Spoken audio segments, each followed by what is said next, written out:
always comes back to Reagan whenever you want to think about like where the economy went wrong, where the housing crisis originated from. Homophobia. Reaganomics, man. Still fucking us to this day.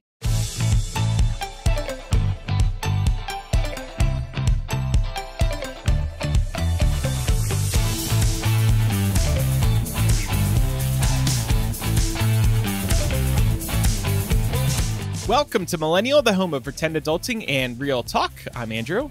I'm Laura. And I'm Pamela. It is Tuesday. Happy Target Tuesday. And I don't mean the department store. Donald Trump said he received a Target letter, which likely indicates that he will be indicted for a third time. This will be the second time that Jack Smith is indicting him over at the Justice Department. Isn't this in relation to his role in January 6th? Yes, this one's about January 6th.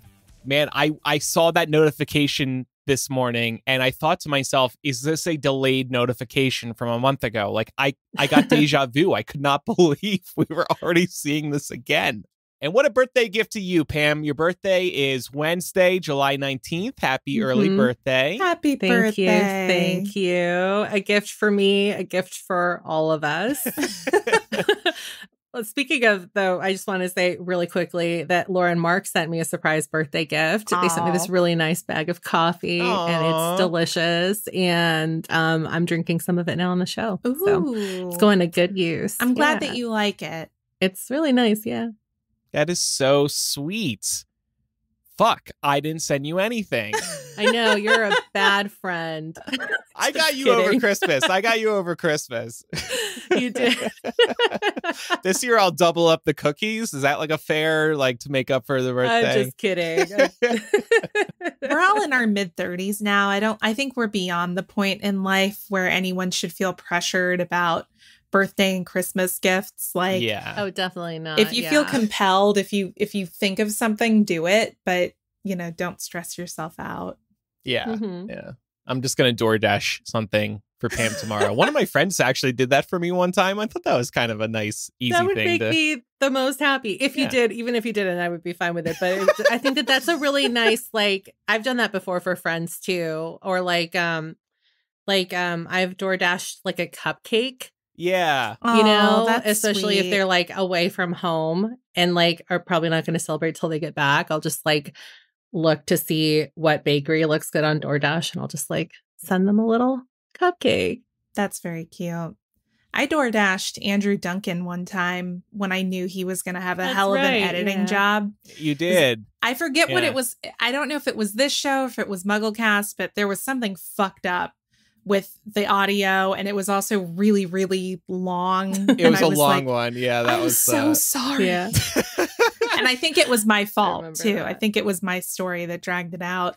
But you set a standard with that move, and now every time it's a longer episode, I'm like, where's my DoorDash? Just waiting for it. That's why she hasn't done it again, because you can't expect it. It just has to come as a surprise. Yeah.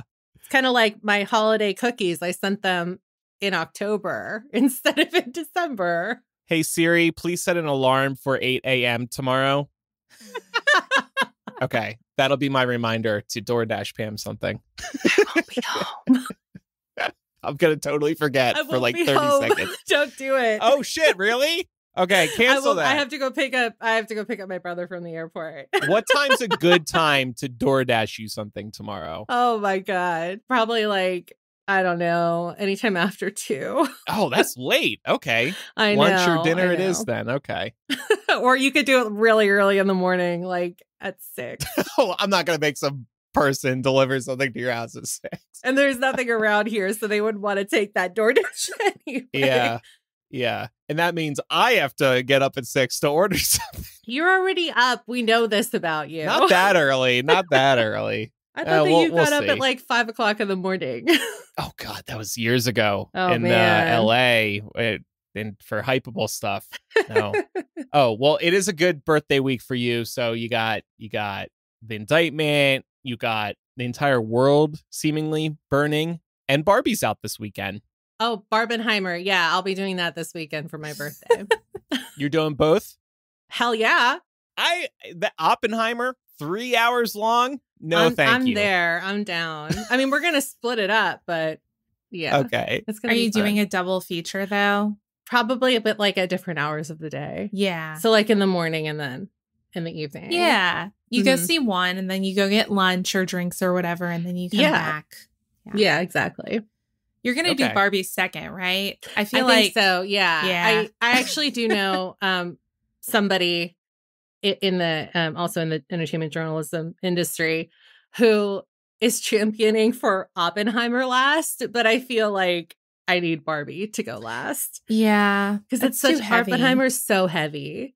I am seeing Barbie this weekend, so looking forward to that. I am going to pass on Oppenheimer. I'm excited for anyone who's excited about that, but I'm just like not into like just because it's Christopher Nolan. I don't care. I don't care. Are you not into like historical like time period things? Well, you like Downton Abbey, but I guess that's different. Yeah, it's different. Like obviously, I liked his Dark Knight trilogy, but I mean, yeah, okay, Interstellar. Now I'm looking at all his movies. I'm like, oh, damn, these are all good. Okay. You gotta take it back. I do need to see Oppenheimer.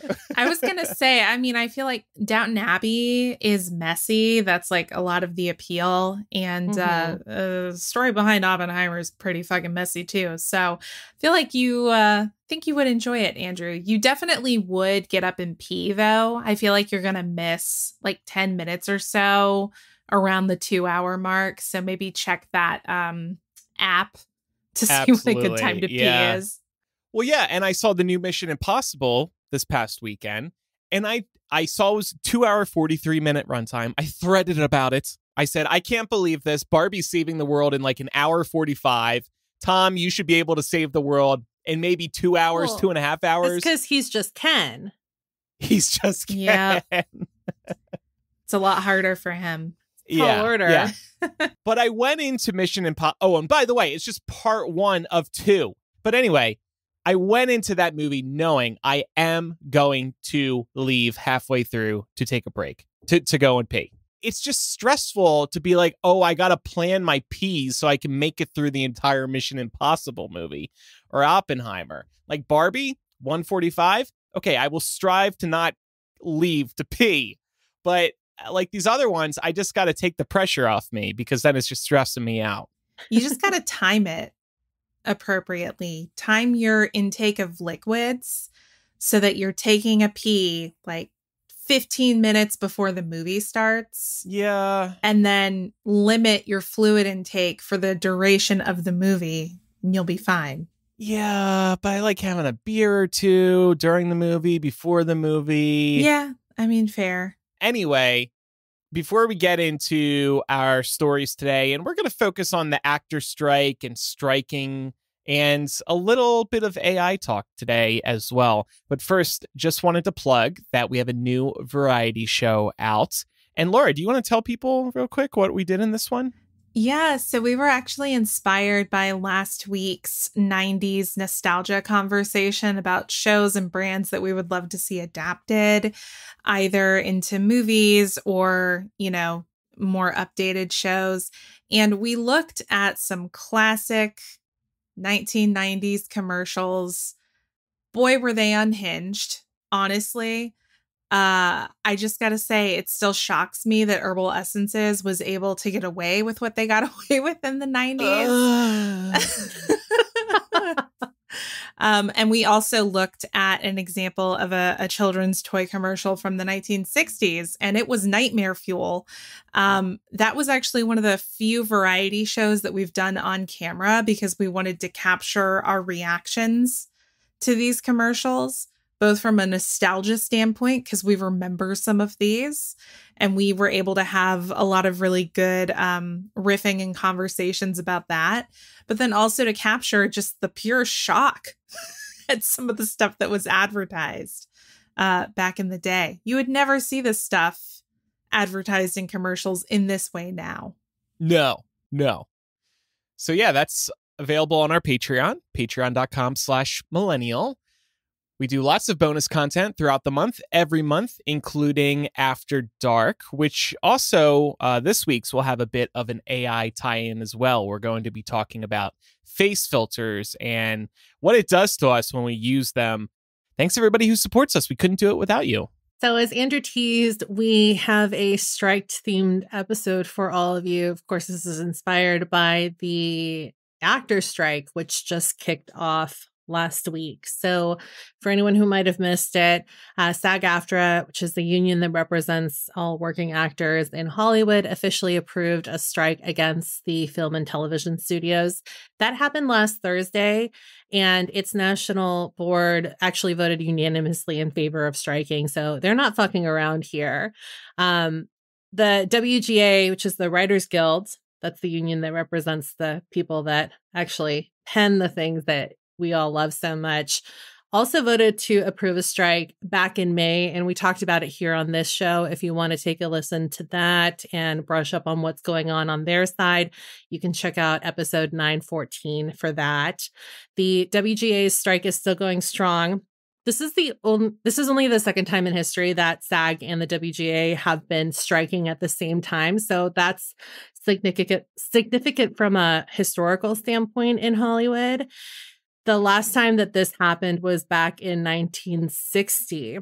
So it's been quite a while since both of them have been taking to the picket lines, but they're fighting for some pretty important stuff. And I think one of the things that's really important for everybody to remember is that not everybody that works in Hollywood is an A-list actor that's got, their lives made.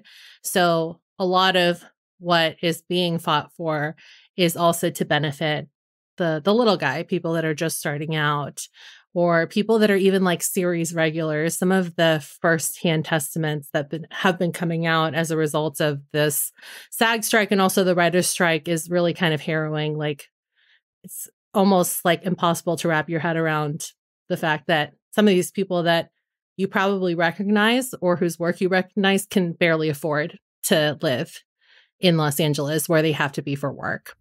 And same thing with writers too, right? Mm-hmm. We were talking about this a couple of weeks ago. Like, you might assume that all writers get paid well in Hollywood, but they don't. They are struggling. Yeah. So, like I said, officially the SAG strike began at midnight and this on Friday. And this really left some studios scrambling to fit in last minute appearances because as part of the SAG-AFTRA strike, no promotion is allowed. So that means like no Comic-Con, which is currently happening now. I believe it kicks off tomorrow. No press junkets, no red carpets, none of that stuff.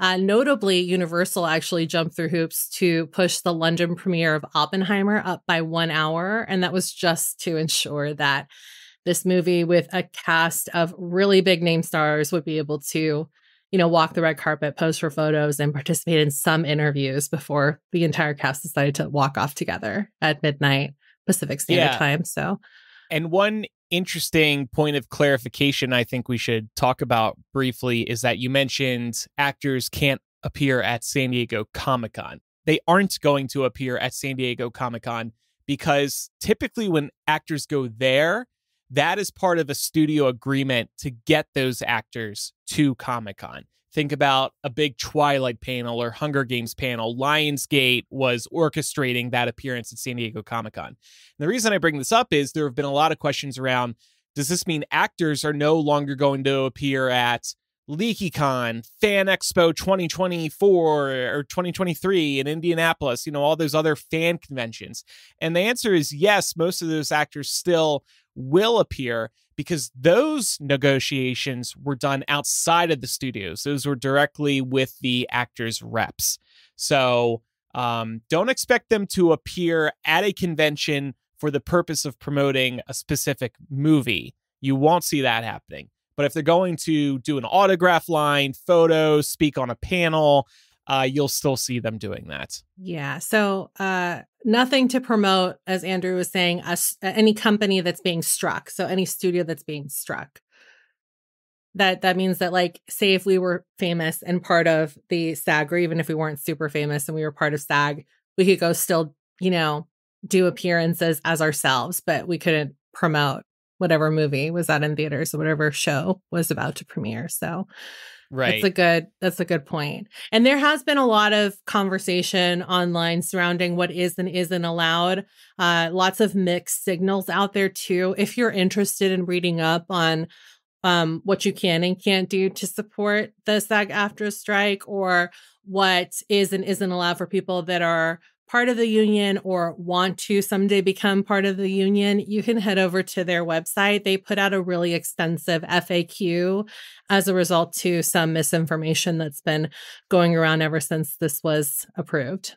So we've talked a lot about the fact that the strike is actively happening right now, but just in case you're not quite sure what SAG is after here, we put together a few highlights for some of the bigger points that they're fighting for. First and foremost, they want to see pay increases that would keep pace with inflation. Very reasonable. I'm sure all of us would want that as well with whatever job we're holding. They're also looking for higher health and pension contributions, and they want these to be raised to account for 40 years of inflation, because this is how old the current rules that are in place are. So Wow. the production companies, they pay into these pension plans and these health insurance plans. And so they're looking for more compensation on that end. Something they have in common with the WGA is that they're hoping for higher royalties in terms of streaming. They're asking for 2% of revenue share generated from shows on streaming platforms. And what is being proposed is that they would use a third-party software to measure just how well a show is doing. So that seems fair to me, but when you look at some streamers, like Netflix is notoriously cagey with numbers. So of course they don't want people to know how well a show is doing. And now it's all kind of starting to make sense why. It's not just so that we're not up in arms about them canceling things. It's also probably so that they don't have to pay out more royalties than they have been.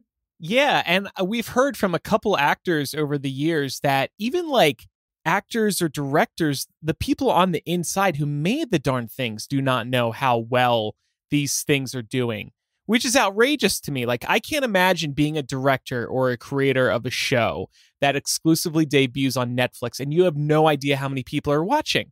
That would be like a part of my agreement. I guess it's just not, and you have to bend to Netflix's demands there. But that would drive me nuts. I guess if the money's good, they don't care. Yeah.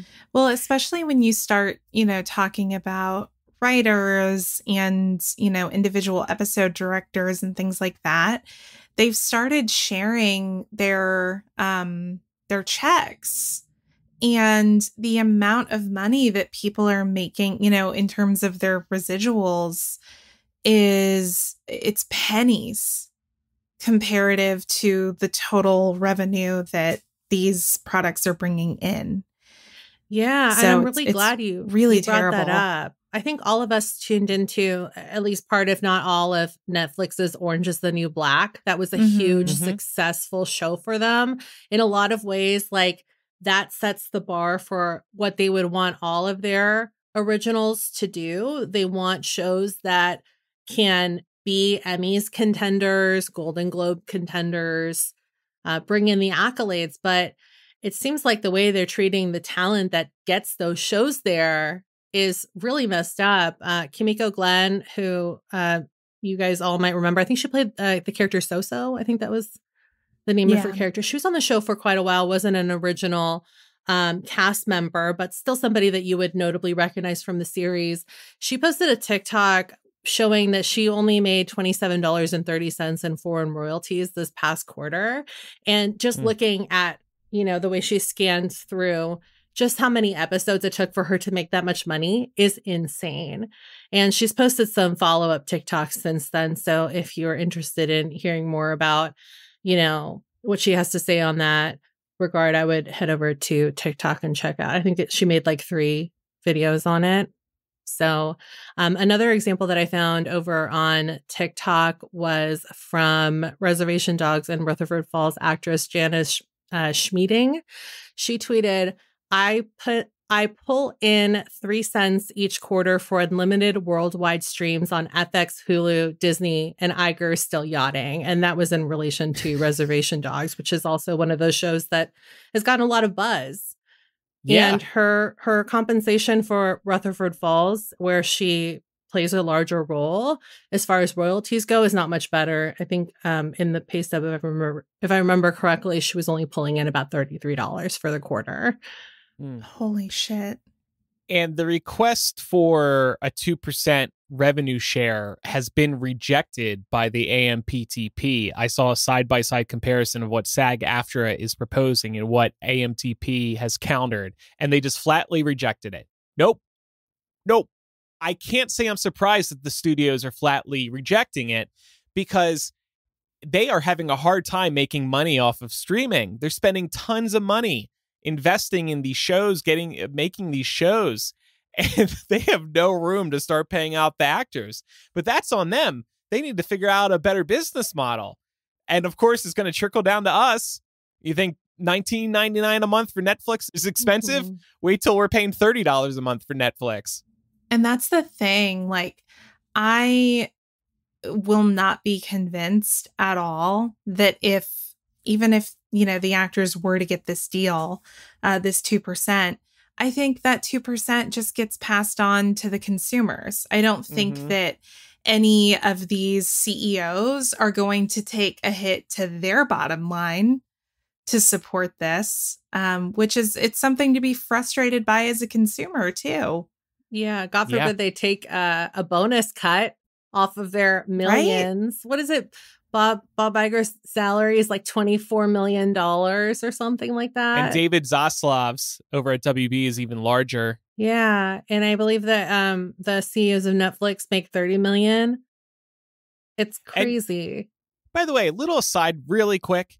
I have HBO Max, with ads now. It's fine. Speaking of pee breaks, it's a nice way to get up for a second and go pee during these little commercial breaks. So I might eventually switch to that for Netflix. And my Disney Plus subscription that I got almost 4 years ago now is finally about to expire. So I'll probably switch to the ad version of Disney Plus too, because I barely use that. The only good thing is with this whole streaming situation right now is that they are putting together these ad plans so you can pay less so long as you're willing to deal with the advertising. And so far, I'm surprised to find myself saying, I don't mind the ads. Kicking it old school with ads. And they're shorter than the commercial breaks on TV. So you can't really complain, right? For now, though, they're going to slowly start turning up that knob, and we're going to be dealing with a good 20 minutes of commercials per hour before long. It's all going full circle. We've gone back to, appointment television that the streamers are adopting, and they're putting commercials in. It's like it's 2000 again. Yeah. Yeah. Oh, it's weird. It's like the cable model was actually pretty good for the cable companies. Right. It was sustainable so long as people didn't go to streaming. Well, we could probably sit here for the whole episode and talk about everything that SAG is proposing, which is really not anything too extreme. But to wrap this all up, I wanted to bring up one other point that has been getting a lot of traction at a variety of news outlets, and that is the regulation that they're asking for surrounding AI. This is something that a lot of different industries are worried about, and so rightly so. SAG-AFTRA is as well. All that they're trying to ensure is that any use of a performer's likeness is done with consent and is compensated fairly. And I think that Andrew had a couple of points here that he wanted to talk us through with regards to this. Yeah, well, mainly the details around what the AMPTP is proposing in regards to AI. SAG-AFTRA says that the AMPTP proposed that our background actors should be able to be scanned, get paid for 1 day's pay, and their company should own that scan, their image, their likeness, and to be able to use it for the rest of eternity in any project they want with no consent and no compensation. That's bad.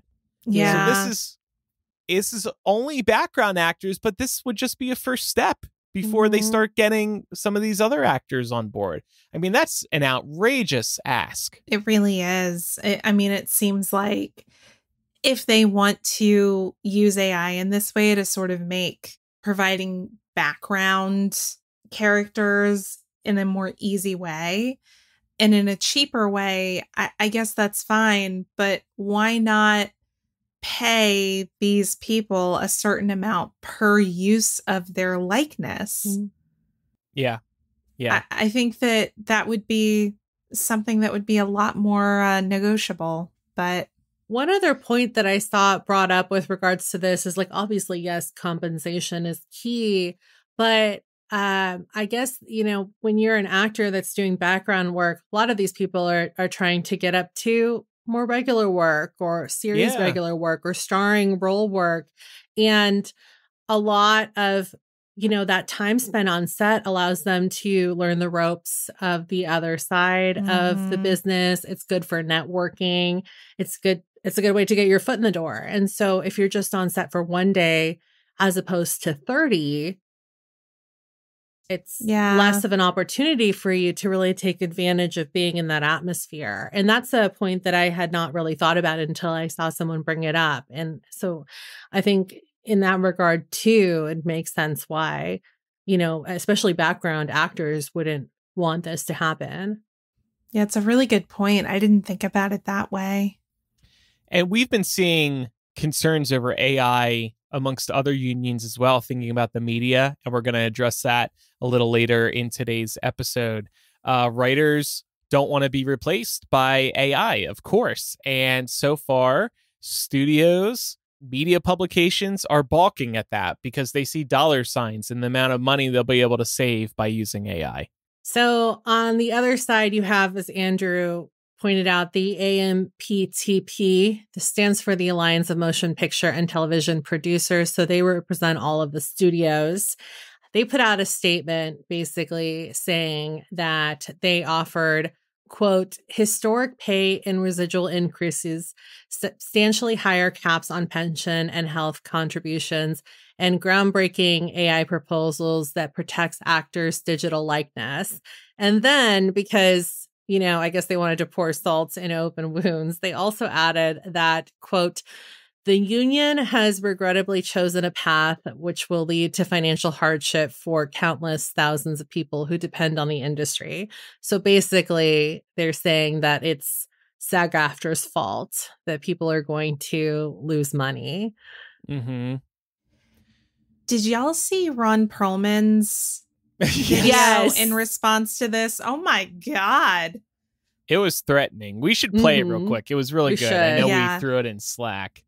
How about first, do you want to set up this next clip and while I just to wrap up like this stuff before we get to the Ron Perlman clip, I wanted to shout out Fran Drescher, who many of us will know from her work on The Nanny. She's also the SAG president, and her speech when they announced the strike was so impassioned, and we have a clip of that here right now for all of you to listen to.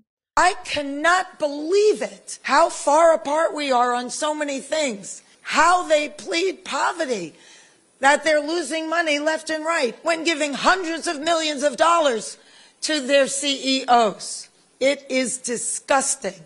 Shame on them. They stand on the wrong side of history. We stand in solidarity, in unprecedented unity. Our union and our sister unions and the unions around the world are standing by us because at some point the jig is up. The entire business model has been changed by streaming, digital, AI. This is a moment of history. If we don't stand tall right now, we are all going to be in jeopardy of being replaced by machines. And big business, who cares more about Wall Street than you and your family? She's good. She can deliver a message. Yeah. So this Ron Perlman clip, a little context first. There was this report in Deadline about a week ago, big Hollywood trade publication. They were talking to studio execs. And one of the studio execs, who went unnamed, but Deadline said other execs around Hollywood are saying this too, said their strategy right now is to just wait until actors, writers, etc. can no longer afford to pay their rents, their mortgages, their bills, etc. Basically, wait until they are so desperate to be making money again that they're willing to return to the negotiating table and give in to the demands of the studios. And of course, that's sickening. Mm-hmm. And so Ron Perlman goes and posts this, I guess, on Twitter or it looks like TikTok. And this is great. Yeah, this is a bulky guy, badass actor. And here's his message to studios. The motherfucker who said we're going to keep this thing going until people start losing their houses and their apartments. Listen to me, motherfucker. There's a lot of ways to lose your house. Some of it is financial, some of it is karma, and some of it is just figuring out who the fuck said that. And we know who said that. And where he fucking lives. There's a lot of ways to lose your house. You wish that on people. You wish that families starve while you're making $27 fucking million a year for creating nothing. Be careful, motherfucker. Be really careful. Because that's the kind of shit that stirs shit up. Peace out. I love the peace out at the end, too. Oh, there's so much. And the birds chirping in the background. Yeah. And there's a plane going overhead, but at first you're like, is that like a sound effect he added for dramatic effect? Like, I mean, I wouldn't want Ron Perlman mad at me either. Oh, man. Ron Perlman is sending the drone to Bob Iger's house. This is my Andrew's crying moment of the episode. It's not but funny, good for but him, it is. You know? Yeah. But good for him. Yeah. More actors with a big following like him should be coming out and saying something about the strike and the comments like the one being reported in Deadline. Glad to see him all worked up over that. Yeah. I mean, it really does feel like a historical turning point in terms of the degree of unity that there is between SAG and WGA at this point. And I know we're going to talk about this here in a few moments, but it's interesting to see how something happening on this large scale that is so public and is coming from a lot of really heavily recognizable famous people. It's interesting to think about what impact that could have on other industries that are maybe trying to do something similar in terms of striking or unionizing. So Pam did mention a strike theme on today's episode, and I thought this would be a good opportunity to warn people and make people aware that there are a couple other strikes that might be happening, one in a few months, one very soon, that can affect a lot of people here in America and really around the world.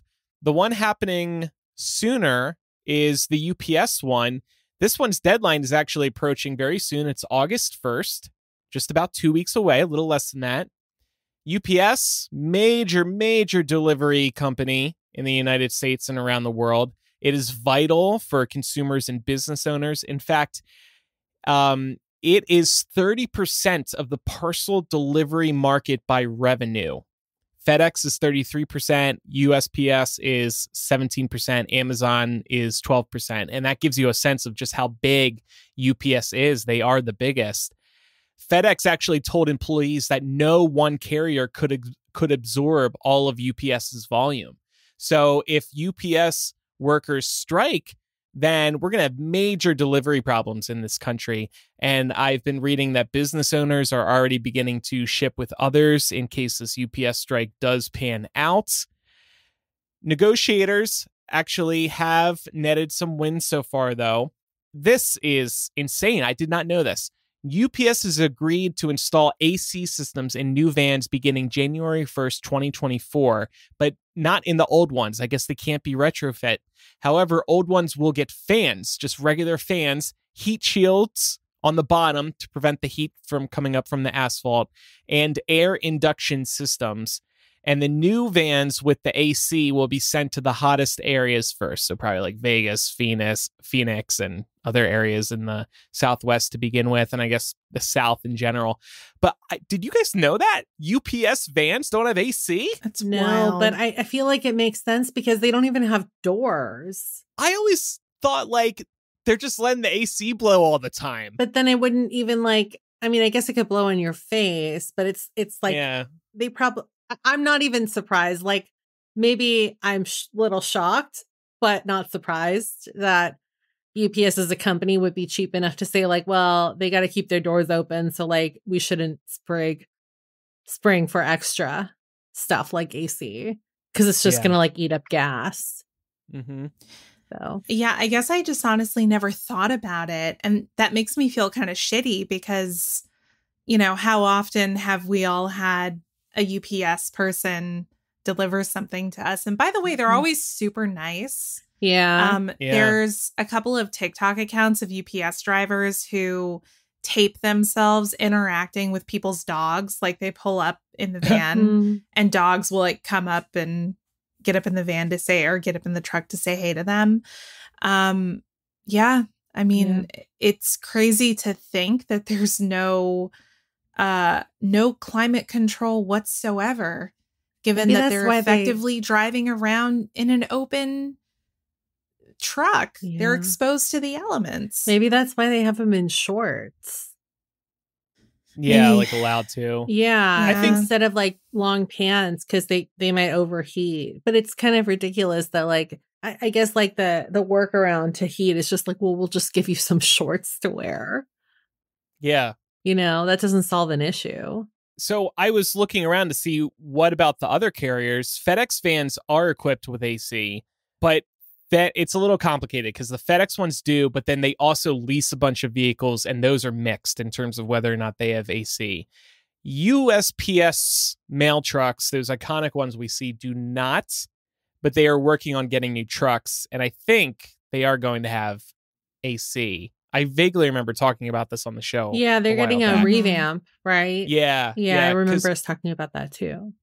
Because also something we didn't know at the time, or at least I didn't know, was that a lot of these vans, these USPS vans, have exploded.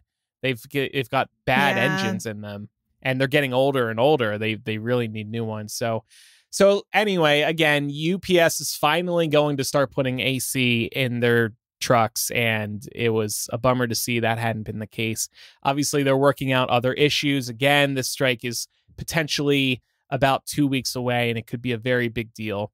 And the strike that is further away but could happen is one amongst the Southwest Pilots Labor Union.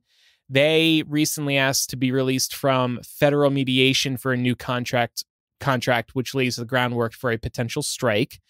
The union and the airline have been unable to come up with agreements on pay, work rules, and other aspects. Pilot strikes are extremely rare. The last major one was a Spirit Airlines pilot strike in 2010. Obviously, a lot of people use and love Southwest. We need it in this country. It's a very important airline, not just from a transportation perspective, but a price one as well. So, yeah, we'll see if that one happens, but that's still in the future. I don't know how unified the Southwest pilots are. That's always the big question with strikes or various types of, working protests, is what's the level of unity you have? Because if you have some of the employees who, either aren't members of a union, and I don't know if Southwest pilots are required to be in a union. Some industries do have that requirement. But if you're not a unionized employee and you're willing to continue working, that if you get enough numbers on that side of things, it can also be the tipping point to make a strike unsuccessful. Yeah. Okay, well, we'll see what happens. We are going to talk more about strikes in a moment, how strikes do benefits. We will take a quick break first, and we'll be right back.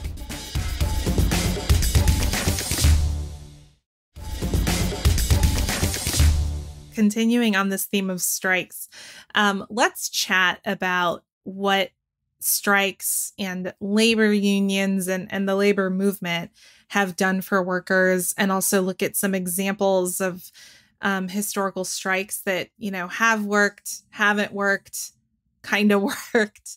But let's kind of review some of the things that we all have in our working lives as a result of strikes and labor unions. It's where the 40-hour work week came from. It's where we got higher wages, employer-provided health care and retirement benefits, safer working conditions, of course. If we look back to the start of the Industrial Revolution, I think we can all kind of imagine what working conditions were like for people at that point. It was 15-hour days in literally unsafe working conditions, often factories.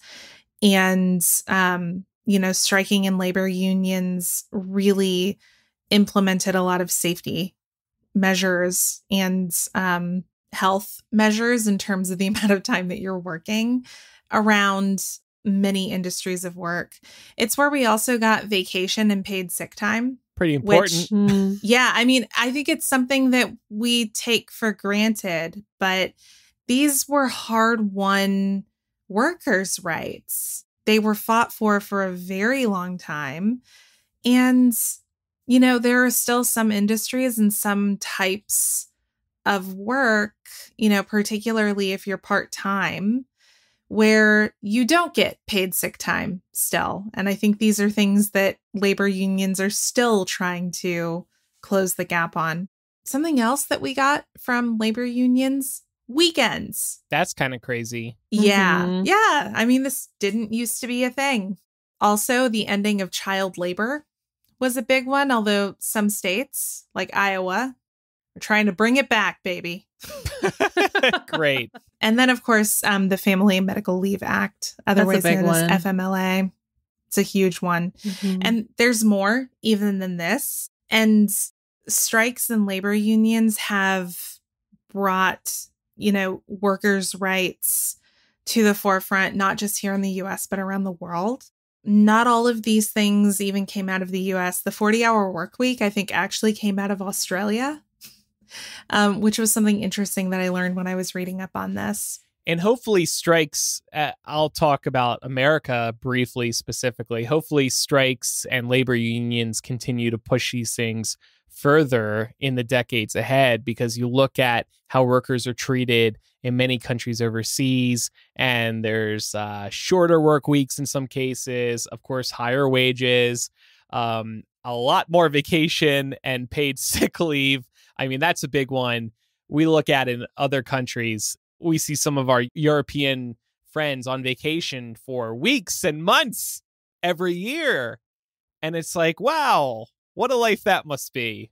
Here in America, we're very limited in our vacation time, and there's an expectation that you need to be working a lot of the time. Yeah, 100%. Well, we can look at some examples of strikes. We may not get through all of these, but I picked a few for us to look at that are just, I think, really interesting from a historical perspective. Andrew, since you were just talking about UPS, I wanted to quickly remind people that UPS workers actually struck back in 1997. So this might be a good barometer for predicting what we might expect in the upcoming UPS workers' strike. So back in 1997, 185,000 UPS workers went on strike for 15 days. Just 15 days, but it disrupted worldwide package delivery. I think you had mentioned that they account for around 30% of all parcel delivery. So think about that on a global scale. It's going to be a huge pain in the ass, and trying to disperse that volume to other postal carriers is just going to create and present delays, even if the strike is only, as short as 15 days. 15 days doesn't sound like a long time, but in the world of trying to ship parcels all over the world, and seeing a 30% interruption in items, being able to be shipped and reaching their destinations within a reasonable period of time, 15 days is a long time. Packages are delivered, of course, every day, and that would create a huge backlog. Yeah. And just kind of a related stat, food stores only have 3 to 4 days of food at any given time. If deliveries of food just stopped, we would have food available to us for 3 to 4 days. That's a terrifying figure. And it we really take it for granted how well the delivery system works overall. I'm not talking about UPS impacting food delivery, but it's just a reminder of how short the turnaround times are. It just speaks to the devastating effects that can occur when you start pulling apart the delivery systems in this country and around the world. Yeah. I mean, on that note, think about all of the truck drivers who were protesting and refusing to drive to Florida in the wake of, some of the draconian anti-immigrant legislation that Florida Governor Ron DeSantis signed that went into effect earlier this month. There were a number of truck drivers, a lot of them of Mexican or Latin descent, who were refusing to drive their trucks down to Florida, which impacted the delivery chain of groceries and other necessary items. So, the domino effect is real. But to give an idea of what UPS workers got out of their 1997 strike, it was pretty successful for them. They got increased starting pay. They had 10,000 part-time positions converted to full-time positions.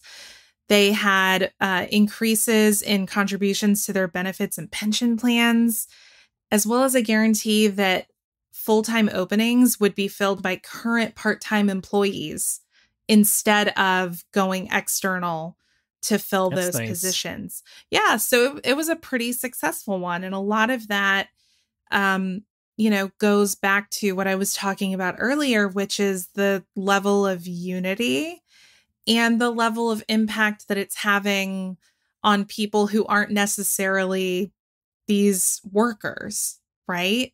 It gets really complicated when you don't have unity amongst the workforce to carry out the strike, but also when the impact on the rest of the general population isn't readily apparent or easily felt by people. This is an obvious one. We're all going to be impacted if UPS workers strike. Something that I thought was an interesting example of a failed strike. This was such an interesting story to read up on. It was the air traffic controllers walkout of 1981. So in this one, 12,000 members of the Professional Air Traffic Controllers Organization walked out, which led to 7,000 flights being canceled at the height of summer travel. I think we can all understand the pain point that, travelers would feel as a result of this. In response to this, President Ronald Reagan threatened to fire any air traffic controllers who did not return to work within 48 hours.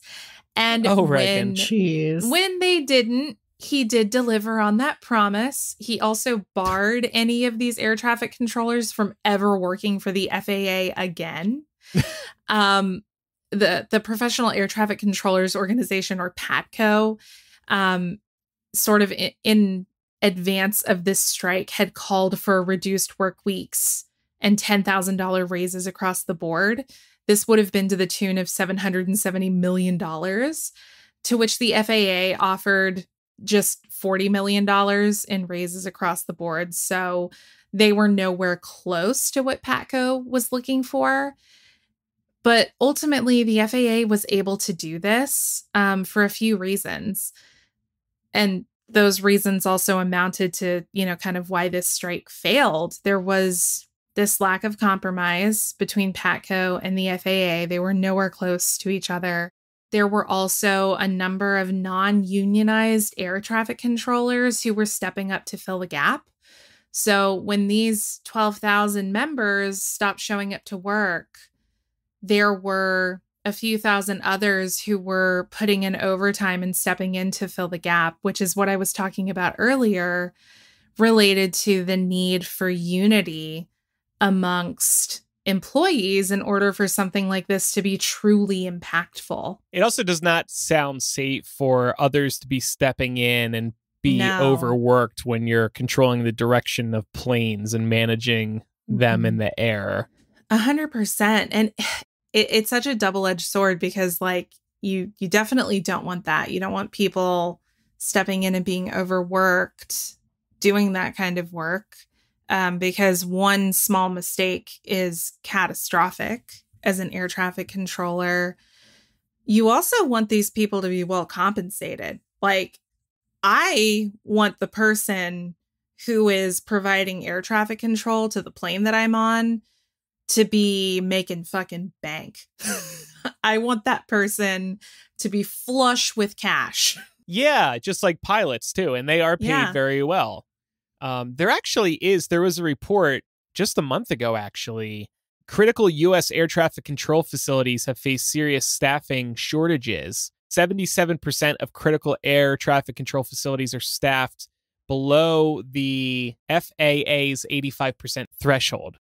Why would anybody want to get into this profession if, like, I'm sure the rumor is that you're overworked and underpaid?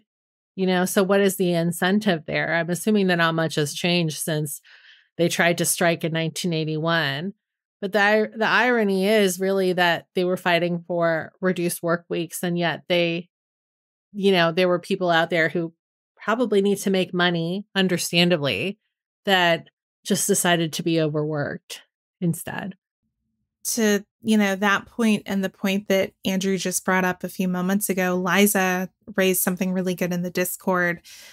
She said, my dad was just wondering if this is why there are so many flight issues this summer. All of those air traffic controllers hired in 1980 are probably all retiring now at once if they haven't already. That's a really good point. We know a lot of the issues with air travel this summer have been due to reduced flight staff. I flew recently, and on both legs of my flight, we had to sit there and wait for a pilot. Like, they didn't have a pilot for either of these flights, and we had to sit there at the gate waiting on a pilot to land another plane and come running across the airport to take care of us. And you don't want that. You don't want that. No, it definitely, I wasn't super jazzed about it. Yeah. But, it was fine. The really interesting thing about this case with the air traffic controllers walkout in 1981 is that it presented a very negative turning point for striking. This was the first, it was the first time, and it's ultimately what made it acceptable to fire striking employees. So this provides a turning point in the culture of striking and the way that employers view striking. So as a result of this, and the literal president of the United States firing these people for being on strike, yearly strikes dropped from around 300 a year to just 30 a year. It's why when you look back through the pages of history, it seems like there were so many more strikes than we see today. That's in part because conditions, at least here in the US, have improved quite a bit. We're definitely not going to sit here and say that there aren't places that have it worse, because there definitely are. There's still progress that needs to be made. But the other part of it is moments like this, where there was such a massive failure as a result of the lack of coordination, the lack of compromise, and ultimately the leader of the executive branch stepping up and saying, you can fire workers who are on strike. Always comes back to Reagan whenever you want to think about, like, I know, where the economy went wrong, where the housing crisis originated from. Homophobia. Yeah, it really does. It's kind of like incredible how much you can trace back to Ronald Reagan's. Yeah. Reaganomics, man. It's crazy. Still fucking us to this day. Yeah. By the way, there is a TikTok account that comes up in my algorithm every now and then, and it always gives me a chuckle because they post a daily TikTok with like a picture of Ronald Reagan and like EDM music in the background. And it just says, congratulations, Ronald Reagan is still dead. Or like, today, Ronald Reagan is still dead. I thought that we could also, talk about the first United Auto Workers sit-in. This was in 1936. It's another really interesting case. This was the first major labor dispute in the U.S. auto industry. And I know that we've seen at least one or two others in our lifetimes, but it's interesting to kind of look back at the first major one. This happened as a result of 3 workers holding a sit-in strike in response to hundreds of deaths in Michigan auto plants due to a heat wave and difficult working conditions in the space of a month. It was 1 month where all of this happened. Those 3 workers holding the sit-in were fired, and this triggered a sit-down protest of 700 workers, which resulted in the 3 original protesters being rehired. This momentum kind of led to a domino effect of workers across auto plants holding sit-ins and taking over multiple plants. The strikers remained in these plants, like they didn't go home. Their communities were literally bringing them food to sustain them while they were there. And they stayed in these plants, playing games, giving lectures, even organizing concerts. This went on for 44 days, which maybe doesn't sound like a long time, but imagine living in an auto plant for 44 days. And ultimately, as a result of this, as a result of the unity amongst these employees and the pressure and the lost productivity, GM agreed to a $25 million wage increase for these workers. And this was in 1936, so that's significant. Yeah. Wow. It's interesting. I've seen a couple people say, look at all these strikes that have been happening recently. SAG, Writers Guild, potentially this UPS one. There's been a couple others we haven't spoken about today. Maybe there is a movement right now, if we're optimistic, amongst workers. Maybe some of these are motivating others to walk out. We've seen strikes within individual Starbucks, haven't we? When the workers are walking out because they do successfully unionize and then they walk out. I might be wrong on that, so I'll just cut this out. No, you're right. Some Starbucks stores have unionized. It's just dependent on the store. Some of them are unionized, some of them aren't. Mm-hmm. Yeah. So my point is, maybe there is a movement slowly forming, and this is what I'm talking about. A broader movement slowly forming, and this is what I'm talking about, which is like people are encouraging others. There needs to be more strikes, and hopefully these ones that people are seeing are motivating others. Yeah. I think part of it too is just like what's going on economically in this country is not really built to help middle class or lower class. And with the recession and inflation, it just kind of, well, I guess we're not technically in a recession yet, but we basically are, it just like all of that, I think kind of like amounts to people feeling overworked, underpaid. And then it's just expensive to live in this country. It's so expensive to live, and it's getting more expensive by the day. And I think that that's probably adding to the animosity that people are feeling. And I've said it before, I'll say it again. You can never get ahead in this country. You get a raise, yay! Oh, but your rent's going up. Oh, the electric bill's going up.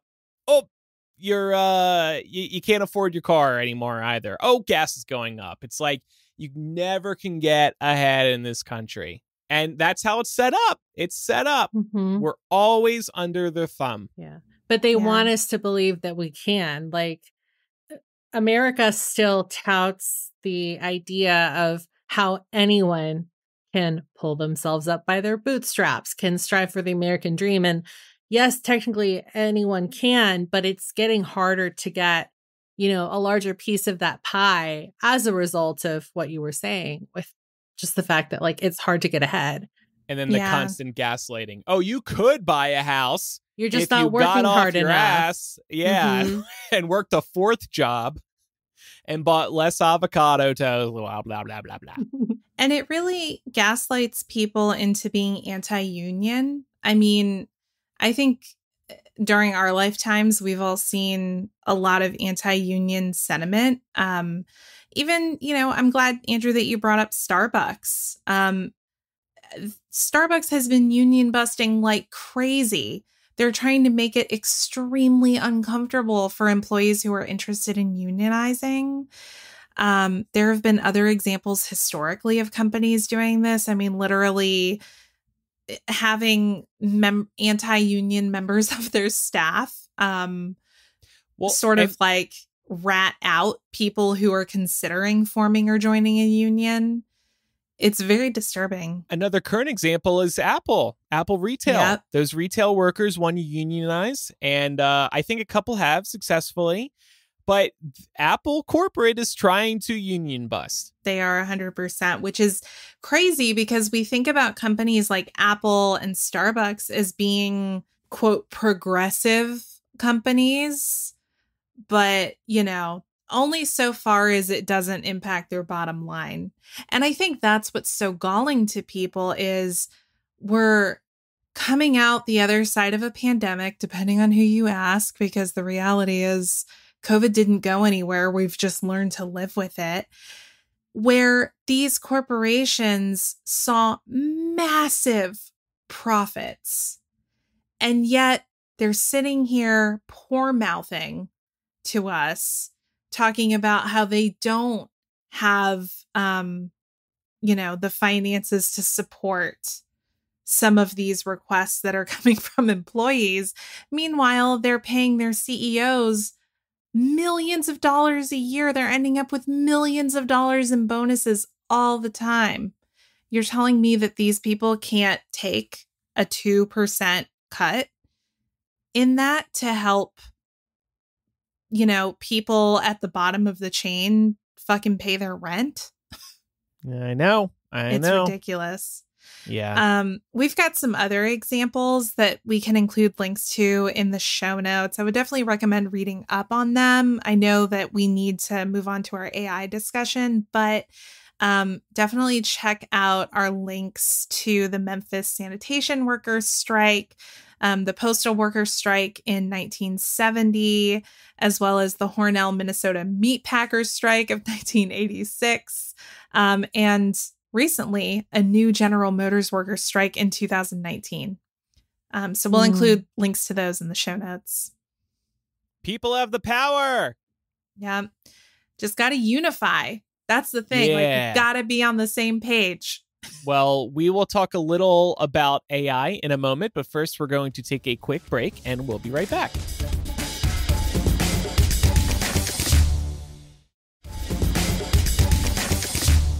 So to wrap up today's episode, since we've touched on AI a couple times today, I wanted to update everyone on some pretty funny developments concerning media outlets trying and failing to replace human writers with AI bots to write their content.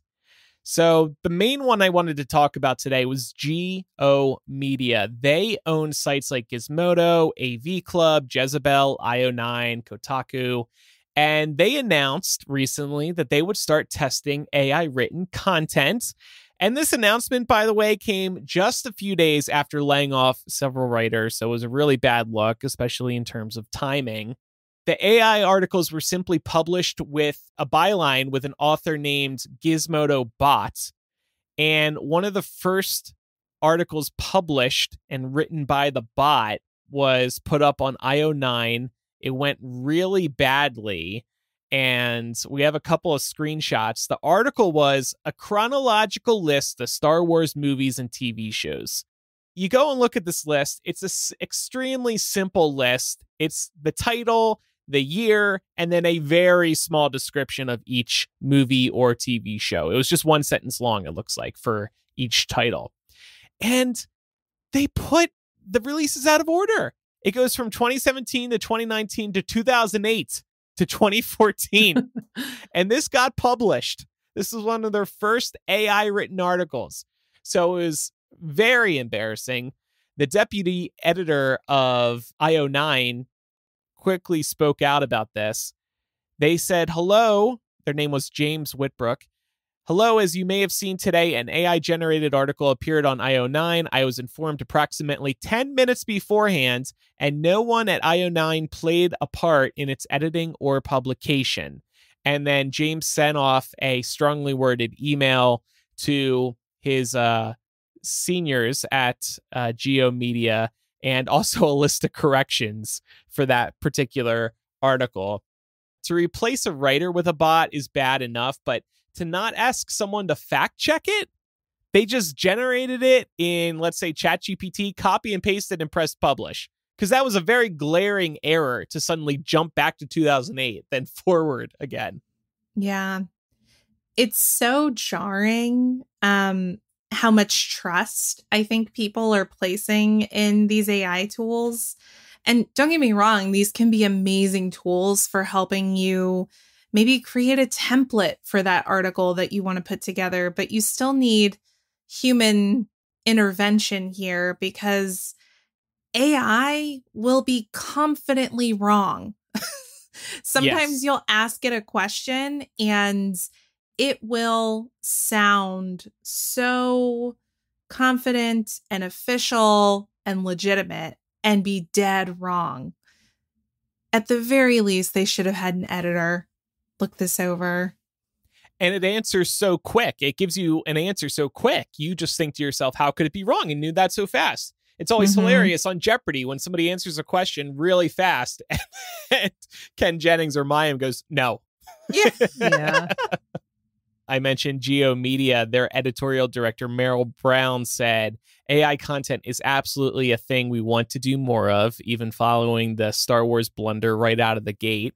Brown also told Vox they will run the content by editors going forward, so at least there's that. But there's really no stopping this train. This content is so cheap for them to produce. And the other thing is, you might be asking, why would they publish a list of the release dates of Star Wars titles? People do Google for that stuff. We were doing it all the time on Hypable. There's still articles, including a Taylor Swift album order article on Hypable that still does really good numbers. And it hasn't been updated in years. And for some reason, it's sitting on like page 1 of Google.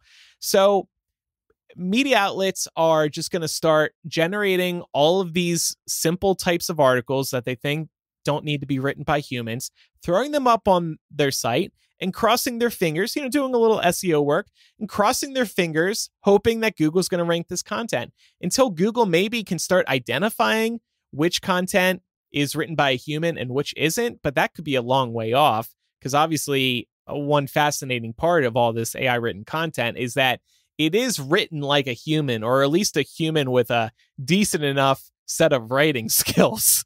You're right. From like an SEO standpoint, it just kind of feels like, why wouldn't you do this? I think that you and I could both speak to how hard it is to play the SEO game in terms of like what Google decides gets the green light on that front. You could have like the best article in the world that caters to everything, but Google will knock you for stupid shit, like the title of a show.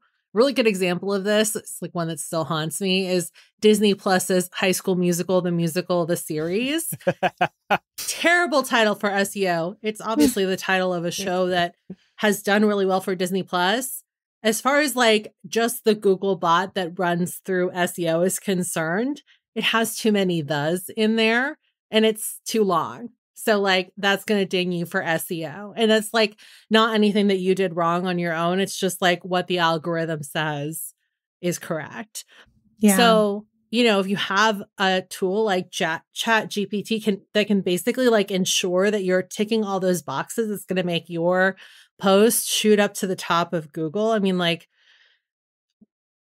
I get why that's attractive, but I don't think that it's really going to produce much of substance, because a lot of what SEO is looking for isn't, always substantial.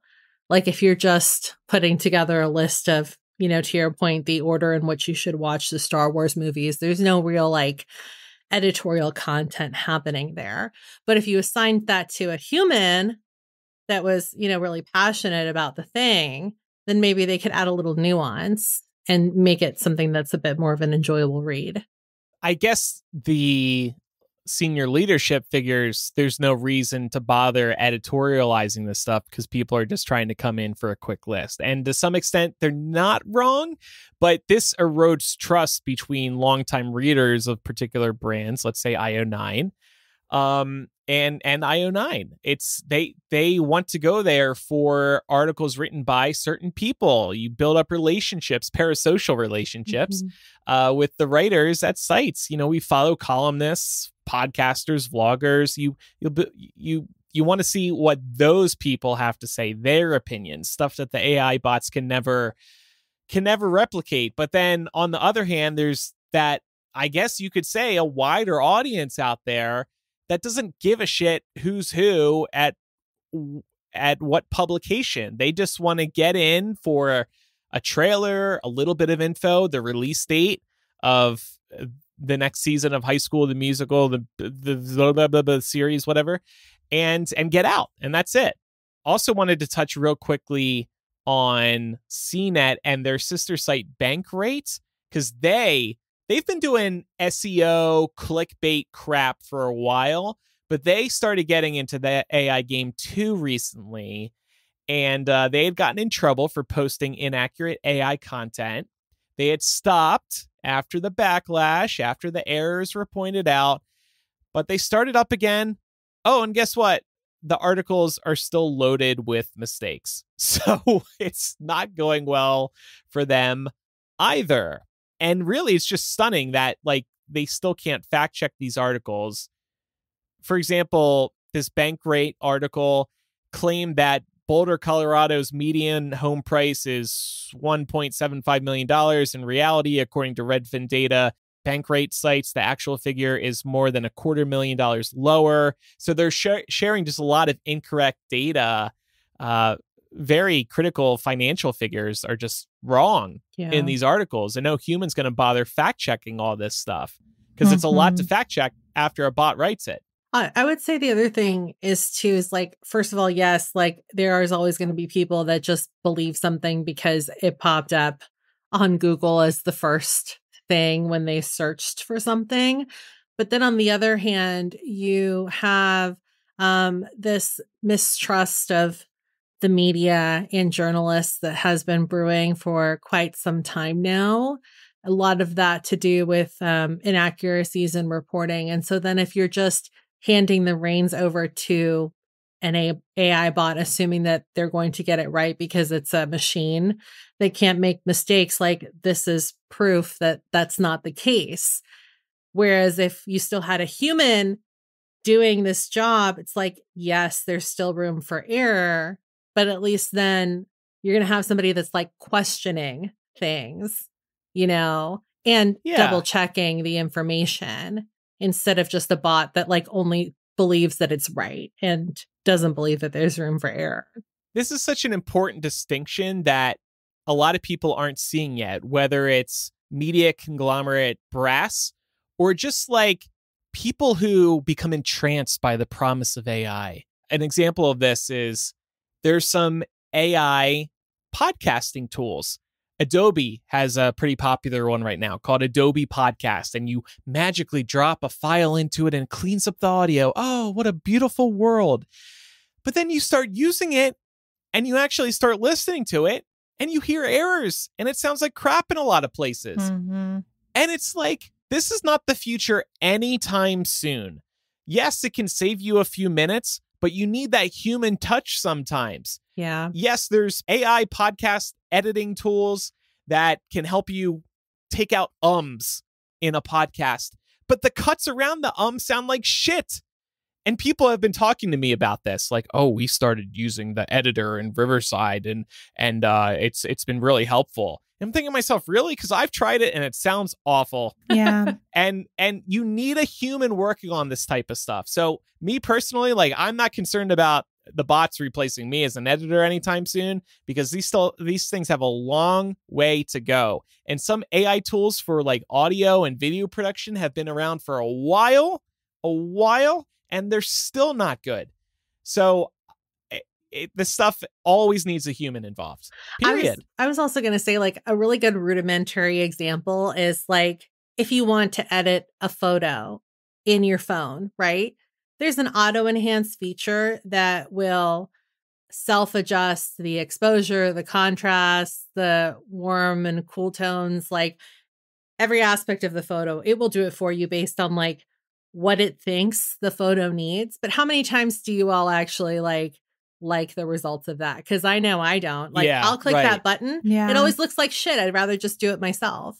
Mm-hmm. And I'm sure a lot of people feel that way. So like, Right, because right before your finger lands on that button, you have like kind of your set of hopes that you want the button to carry through. mhm. And then you see it process and it's like, this is not what I imagined. And then Right. you do it yourself. Yeah, Right. I think a lot of it comes back to people for whom AI is this novel thing that maybe they haven't put a lot of thought into, or they don't realize how much they've already interacted with AI, that being a perfect example, the auto enhancing of photos. And for people like this, AI is like wizardry. It's like magic. And because they think of it that way, they're totally missing all of the deficiencies that exist with it. Yes, it is an incredible tool that you can use to help streamline things, maybe help you work a little faster on something, or at least give you a good starting point. But you're still going to have to put in the time to make sure that the work is correct. And I think that's the piece that people are missing about AI. And I also know a couple of people who become so obsessed with automating things to save themselves time that they end up spending more time trying to automate and then fix the automation, double checking the work when you could have just done it yourself originally and it would have been done great the first time. Those people crack me up. Yeah. They think they're setting themselves up for like an amazing amount of productivity and they aren't productive at all. Yeah. The whole idea of automation for automation's sake is a fad that I really hope passes us by. There are a lot of ways in which automation will benefit us, and we should figure out how to do it right. But that doesn't mean that we have to do it for fucking everything. My Right. God. Like jumping back to the podcast example real quick, I have tools to automate leveling the audio. They work fabulously. But then there's other tools to improve audio in other ways that are supposed to do it automatically, and it just does not work well. So it's just finding that right balance, I suppose, but always have a human involved. Just to wrap this up, have you two been using AI in your day-to-day lives out of curiosity? Laura, you mentioned using it for templates. 100%. If I ever have to write copy for the show or figure out the best way to word something, I definitely use ChatGPT for that. I've also used ChatGPT to help with research. Even like for today's discussion, for example, where I brought up some examples of historical strikes, I went to ChatGPT and asked it, hey, give me a list of, the most prominent strikes in US history. And it gave me some. It didn't give me all of them because I still had to go and do my own research to make sure that what ChatGPT was giving me was real. But also to make sure that, it wasn't missing any relevant examples. And it definitely was. So that's another example of how it's a great tool to get you started. I kind of think of it like Wikipedia. You know how like when we were all in school, we all learned, even though our teachers, they weren't really there at this point. I think they are now, but we all learned that Wikipedia was a great jumping off point for research. You never cited Wikipedia as your source because anybody can edit that shit, right? But you use it as a jumping off point to find peer-reviewed sources that you can use to reference. And I think of ChatGPT in a very similar way. You use it as that jumping off point, but you still have to do your due diligence. Yeah. Yeah. I haven't really personally used it too much, but I do think that it would be a great tool to help with like cover letters specifically, which nobody ever really wants to write. Mhm. Although I would definitely punch it up. Like if it Oh, were yeah. me, if you're thinking about doing that. But like cover letters are so tedious, and I honestly think they're like a little bit pointless because you're sending the resume anyway. But, you know, they're a thing that's required if you're trying to apply for big girl jobs. So why not use something like Chat GPT to help you get started? And at least it Yeah. like organizes your skill set. So then you can go in and like rearrange stuff. Yeah. It gets you started and it gets you thinking in ways you may not have. I like that it brings some alternate thinking to the table. In terms of how agree. I'm using it, I've actually used ChatGPT recently and Midjourney to help me on a little project that Pat and I are working on. I might talk about it at some point. But I'm using ChatGPT to write articles on a subject. And the thing is, if I didn't have ChatGPT, I would just be writing these myself. I wouldn't be outsourcing this work because it's very specific type of content. I'm not going to go try to find somebody who knows about this content and then this material and then write it for me. So that's where ChatGPT fits in. And then Midjourney, like, yes, I could hire an artist to do this, but this project is being bootstrapped. We don't have any money to work with right now. And B, I wanted to play around with Midjourney. I wanted to see what it could really do.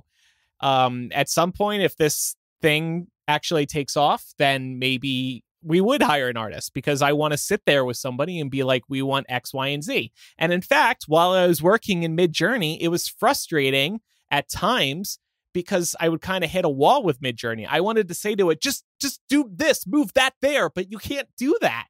And that's where hiring an artist comes in. I mean, like, I honestly, like, I don't take issue with like, you know, little Andrew using Midjourney to mock up some art that you may or may not use.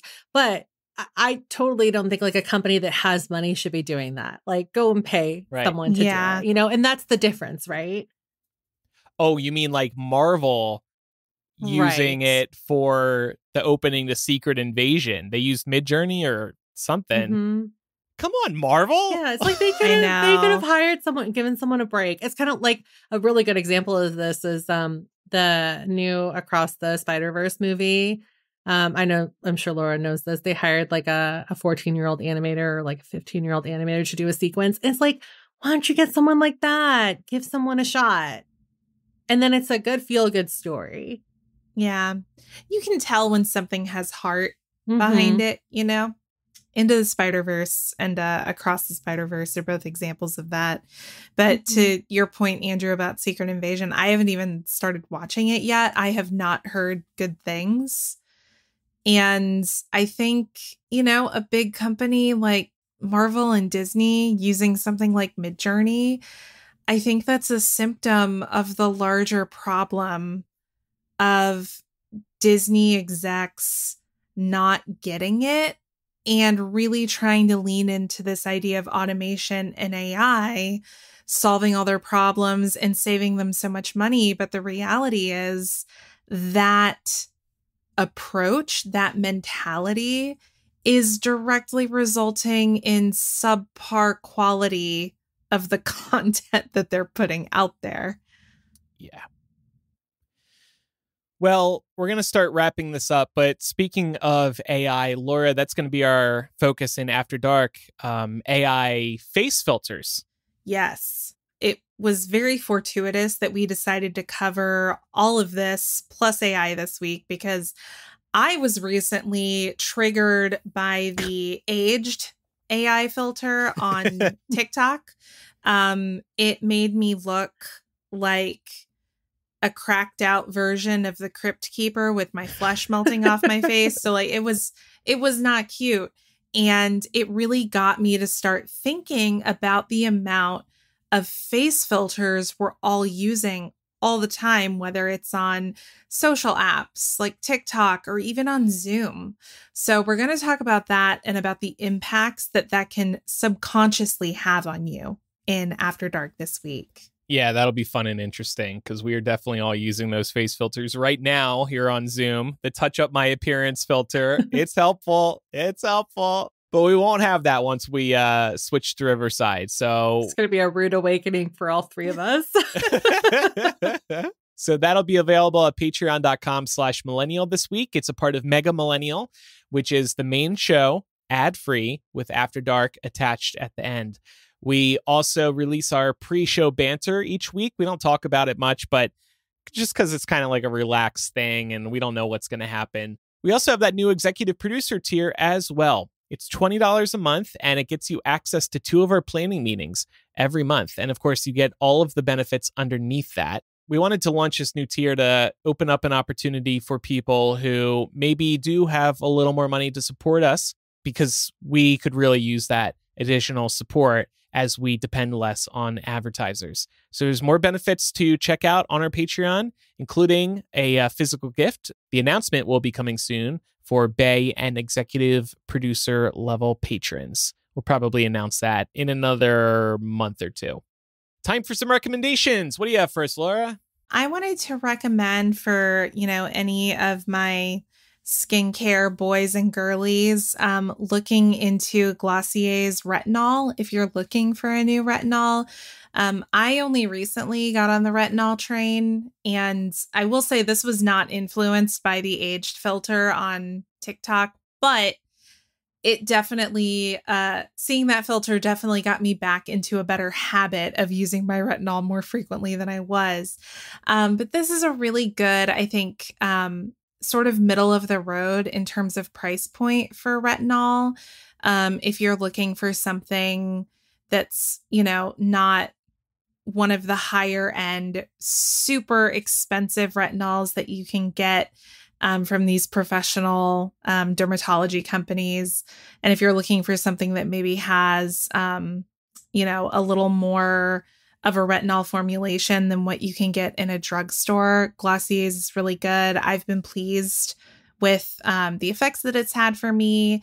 And it's $35. So you can also bundle things through Glossier to get, a deal and a little bit of a discount on those things. So I need to set up my recommendation a little bit for this week. Over the weekend, I got up early, took myself on a little hot girl hike. And even though I was diligent with the sunscreen, I got very sunburned on this hike. And so if you also happen to be in the same boat at any point this summer in the future, I wanted to recommend you go out and get yourself some after sun gel with aloe vera and lidocaine. Lidocaine is a numbing agent, and I wouldn't recommend using this like the whole time you have your sunburn, but for the first few days as it like settles down, just so you can get a nice night's sleep and it's not bothering you. It's a really nice alternative to aloe. So yeah, use this for maybe like the first 3 days or so and then switch over to aloe vera. But it's definitely going to help a little bit more than just regular aloe vera if you have a really bad sunburn like I do. Okay. That's a good call. Well, speaking of AI, I wanted to recommend, and I mentioned this feature on the show a few months ago. It wasn't released at the time. Spotify now has an AI DJ. Mm-hmm. Have you played with this, Pam? I have, yeah. It's okay. pretty good. How about you, Laura? It is. I haven't used it actually, but I'm gonna be getting on the road here a little bit after we finish the show, so maybe I'll use it for that. Okay, so yeah, you load up the mobile app, you go to your library, and I'm seeing it right towards the top there. It just looks like a playlist. It says DJ and it's blue and green. It's also available in the desktop app in your list of playlists. And like Pam said, it is really good. I've been very happy with it as a fun way to just get some music going without thinking about what type of music and vibe I want to go for. So when you start it, it'll say, hey, what's up, Andrew or Pam or whoever? And I hope you're having a great Tuesday. I've queued up some tracks for you since summer is just kicking off. Let's play some songs you used to listen to in previous summers. And then he'll play a couple songs and he'll come back for a minute and be like, that last song was We Are Young by Fun. Now I'm going to play, now because you've been spinning Bruce Springsteen a lot, we're going to go for some classic rock for a little while. Stuff like that. They haven't shared like the exact list of like categories they drill down into, but I've seen a lot of clever stuff. I played it on 4th of July or that weekend, and they had some like 4th of July summer vibe going on too. So yeah, it's cool. It really is personalized to you, and it's easy. If you're not liking what you're hearing, there is a button there that'll kind of like, it'll switch the genre to something else it thinks you'll be into. But for the most part, it's been pretty good in terms of what it's selecting. So yeah, check that out. Cool. So that's it for this week's episode. Make sure you're following the show for free in your favorite podcast app so you never miss a new episode, and leave us a review in Apple Podcasts or Spotify. You can contact us by writing to millennialshow@gmail.com or by using the contact form or anonymous confessional on millennialshow.com. And follow us on social media. We're Millennial Show on Instagram, Twitter, Facebook, Threads, and over on TikTok, we are Millennial Pod. Thanks, everybody, for listening. After Dark will start in a moment. I am Real Andrew. Well, I'm just Laura. And I'm Pamela. Bye, everybody. Bye.